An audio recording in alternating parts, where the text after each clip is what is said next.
ശ്രീ രാജേന്ദ്ര പ്രസാദ് രചിച്ച കണ്ടൽ മുത്തി എന്ന ചെറുകഥ കേൾക്കാം. കണ്ടൽ മുത്തി. നോക്കൂ, എന്നാണ് നമുക്കിനി കാണാനാവുക? കല്ലുവെന്ന അവളത് ചോദിച്ചപ്പോൾ നാണുവെന്ന അവൻ അവളുടെ കൺകോണിൽ എവിടെയോ ബാക്കിയായ നേർത്തൊരു നനവ് വായിച്ചെടുക്കുകയായിരുന്നു. എത്ര വർഷങ്ങളായി അവളും കൂട്ടുകാരും ഇവിടെ ഇടയ്ക്കിടെ വന്നു പോകുന്നു. വർഷങ്ങൾക്ക് മുമ്പ് അവളെ ആദ്യമായി കണ്ടതവൻ ഓർത്തു.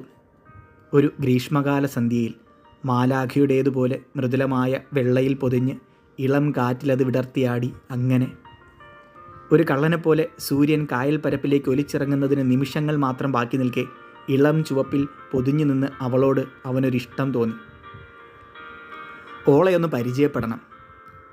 എന്നും കൂട്ടം കൂടിയാണ് അവരെത്തുക.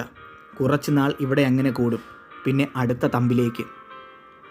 അവരുടെ വരവോടെയാണ് ഈ കരയിലെ കാവൽ മുത്തിയായ കണ്ടൽ മുത്തിയുടെ കാവ് തീണ്ടൽ. അതൊരു വലിയ ഉത്സവമാണ്.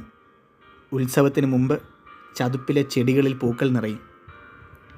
കല്ലുവും കൂട്ടുകാരും വന്നു പോയി കഴിയുമ്പോൾ ദിവസേന മഞ്ചാടിക്കുരുക്കൾ ഓരോന്നായി എടുത്ത് കണ്ടൽ മുത്തിയുടെ കാവിന് മുന്നിൽ മരപ്പൊത്തിൽ കൂട്ടിവെക്കും.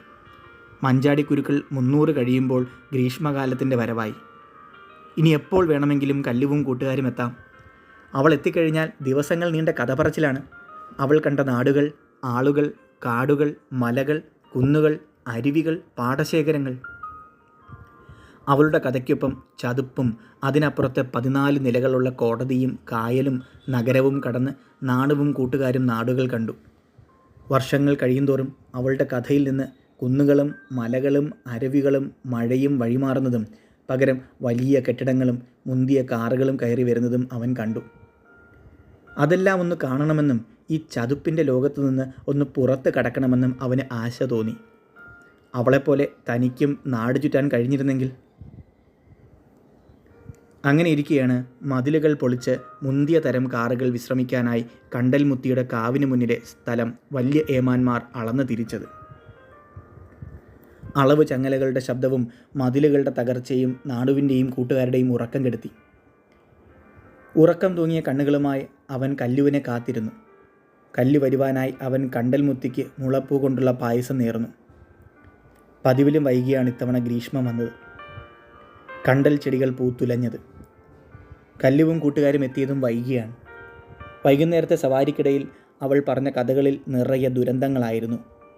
കരയെ കടൽ വിഴുങ്ങുന്നതും മലകൾ പിളരുന്നതും കാട്ടുതീ പടരുന്നതും കണ്ട് ഭയം ചേക്കേറിയ അവളുടെ കൊച്ചു കണ്ണുകളിലേക്ക് നോക്കിയിരിക്കവേ അവൾ പറഞ്ഞു, ഞങ്ങളിനി ഇങ്ങോട്ട് വരില്ല. നമ്മുടെ ഈ തുണ്ട് ഭൂമിയും ആരെല്ലാമോ സ്വന്തമാക്കുകയാണ്. വിഡ്ഢികൾ. ഭൂമി കണ്ടൽ മുത്തിയുടെ സ്വന്തമെന്ന് അവർക്കറിയില്ല. ഭൂമിയുടെ അവകാശികൾ എല്ലാവരുമാണെന്ന് അവർക്കറിയില്ല. പ്രായമായ അച്ഛനെയും അമ്മയെയും കൂട്ടി ഇനി എങ്ങോട്ട് പോകുമെന്നതിനെക്കുറിച്ച് ആലോചിക്കുകയായിരുന്നു നാണു. പതുക്കെ കാറ്റ് വീശി. കണ്ടൽ ചില്ലകൾ ഇളകിയാടി.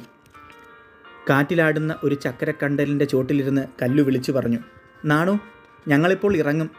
ഭാഗ്യമുണ്ടെങ്കിൽ ഇനി ഒരിക്കൽ നമുക്ക് കാണാം. Good bye. എത്ര ലാഘവത്തോടെയാണ് അവൾക്ക് തന്നോട് യാത്ര ചോദിക്കാനായത്. അവൾ ചിറക് വിടർത്തി.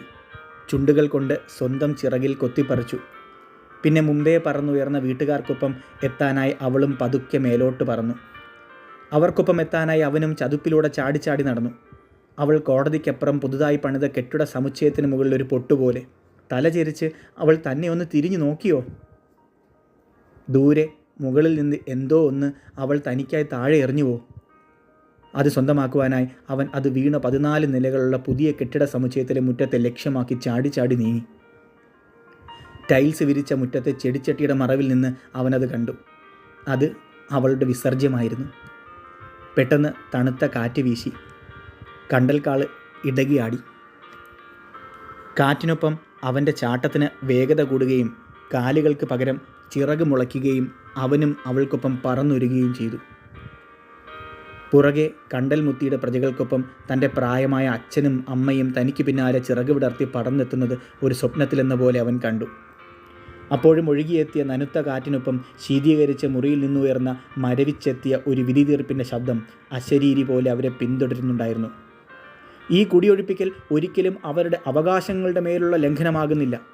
പുതിയ പുനരധിവാസ കേന്ദ്രത്തിൽ അവർ പഴയതിനേക്കാൾ സന്തുഷ്ടരായിരിക്കും. അവിടുത്തെ അവരുടെ ജീവിത സൗകര്യങ്ങൾ മെച്ചപ്പെട്ടതായിരിക്കും. അങ്ങനെ പതുക്കെ പതുക്കെ മുഖ്യധാരയിലേക്കുള്ള സ്വാംശീകരണം ഇവർക്ക് പുരോഗതിയും ഉന്നമനവും സാധ്യമാക്കും. Order, order. ശ്രീ രാജേന്ദ്ര പ്രസാദ് രചിച്ച കണ്ടൽമുത്തി എന്ന ചെറുകഥയാണ് ഇപ്പോൾ കേട്ടത്.